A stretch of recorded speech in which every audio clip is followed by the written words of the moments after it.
एका कलाकाराला आपली कला सादर करण्यासाठी फक्त एका संधीची गरज असते आणि ती संधी मला मिळाली होती.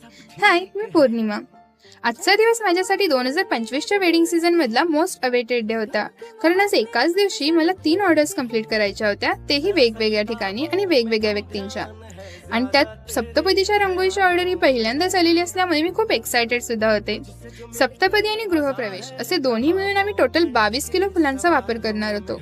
आणि या 22 किलो फुलांच्या पेटल सेपरेट करणे हा माझ्यासाठी सर्वात मोठा टास्क होता. या सर्वांची इतकी मदत झाली की त्यांचे आभार मानावे तितके कमीच. आदल्या दिवशीच आम्ही सर्वांनी मिळून फुलांच्या पेटल सेपरेट करून घेतलं. लोकेशन होतं गडिंग्लज मधील गणेश मंगल कार्यालय. लोकेशनला पोहोचताच लगेचच रांगोळीला सुरुवात केली. सर्वात पहिला आउटलाईन करून घेऊन वचनं लिहून घेतली आणि त्यानंतर कोमल आणि प्रतीकने फुलांच्या पाकळ्या टाकून घेतल्या.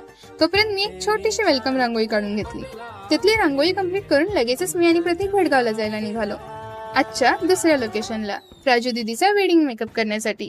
पटकन तिला रेडी करून तिचं लग्न अटेंड केलं. थोडं एन्जॉय करून पुन्हा आम्ही निघालो आजच्या तिसऱ्या आणि शेवटच्या लोकेशनला जायला.